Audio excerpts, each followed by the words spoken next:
তিনি কথায় বার্তায় সবসময় যে স্ট্যান্ডার্ডটা মেনটেন করেছিলেন, শুধু এইটুকু যদি আমাদের দেশে বর্তমানে যারা রাজনীতি করছেন তারা যদি কথায় বার্তায় তার পরিমিতিবোধ। রাজশাহী বিশ্ববিদ্যালয়ের গায়েবানা জানাজার নামাজ অনুষ্ঠিত। বিস্তারিত থাকছে রাজশাহী থেকে লিয়াকত হোসেনের প্রতিবেদনে। বিএনপির চেয়ারপারসন ও সাবেক প্রধানমন্ত্রী বেগম খালেদা জিয়ার মৃত্যুতে গায়েবানা জানাজা অনুষ্ঠিত হয়েছে। বুধবার জোহরের নামাজের পর রাজশাহী বিশ্ববিদ্যালয়ের কেন্দ্রীয় মসজিদ প্রাঙ্গণে এ গায়েবানা জানাজার নামাজ অনুষ্ঠিত হয়।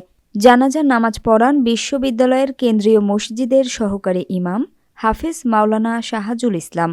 এ সময় বিশ্ববিদ্যালয়ের উপাচার্য প্রফেসর ড সালেহ হাসান নকিব, উপাচার্য প্রফেসর ড ফরিদ উদ্দিন সহ বিশ্ববিদ্যালয় প্রশাসনের ঊর্ধ্বতন কর্মকর্তা কর্মচারী ও বিশ্ববিদ্যালয় পর্যায়ের কর্মকর্তা কর্মচারী ও শিক্ষকরা অংশ নেন। উপাচার্য প্রফেসর সালেহ হাসান নকিব বলেন, বেগম খালেদা জিয়া ছিলেন গণমানুষের নেতা। তার মৃত্যুতে দেশের রাজনৈতিক শূন্যতা তৈরি হলো। তিনি যে রাজনৈতিক শিষ্টতা দেখিয়ে গেছেন তা সবার জন্য অনুকরণীয়। আল্লাহু আকবার।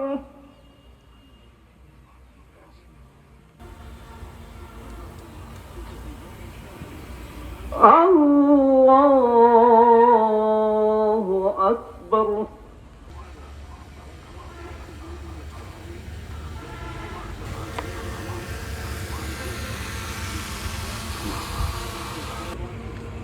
আল্লাহু আকবার।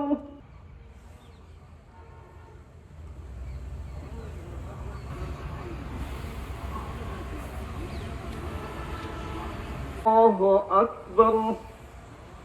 আসসালামু আলাইকুম ওয়া রাহমাতুল্লাহ। আসসালামু আলাইকুম ওয়া রাহমাতুল্লাহ। তার ভিতরে যে ভদ্রতা বোধ ছিল, পরিমিতি বোধ ছিল এবং কথায় বার্তায় তিনি যেভাবে সংযত ছিলেন, তিনি কোনো সময় প্রতিহিংসা পরায়ণ বক্তব্য আমার মনে পড়ে না। তিনি জাতিতে বিভেদ সৃষ্টিকারী বক্তব্য, প্রতিহিংসা পরায়ণ বক্তব্য এবং কুৎসা রটনা করা, এই সমস্ত জিনিস থেকে অনেক অনেক দূরে ছিলেন।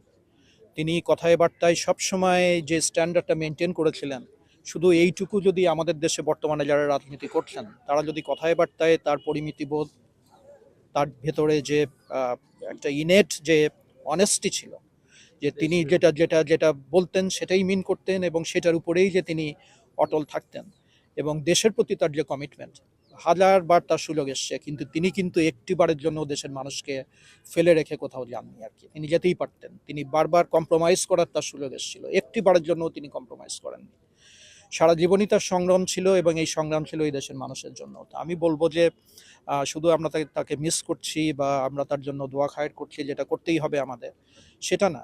একটু স্বভাবে, কথায় বার্তায় একটু তার মতো হওয়ার চেষ্টা যদি আমাদের দেশে যারা রাজনীতি করছেন তারা করতেন, তাহলে আমাদের দেশটা সত্যি সত্যি তার প্রতি প্রকৃত শ্রদ্ধা প্রদর্শন করতে পারতো আর কি। আমরা আমাদের পরস্পরকে খারাপ কথা বলা, আহত করা এবং ভদ্রতা সভ্যতাকে বিসর্জন দেওয়ার যে একটা প্রক্রিয়ার ভিতরে আছি, এটা থেকে বের হয়ে যেতে পারাটাই আমার মনে হয় যে বেগম খালেদা জিয়ার প্রতি সবচেয়ে বড় সম্মান প্রদর্শনের একটা রাস্তা হতে পারে আর কি।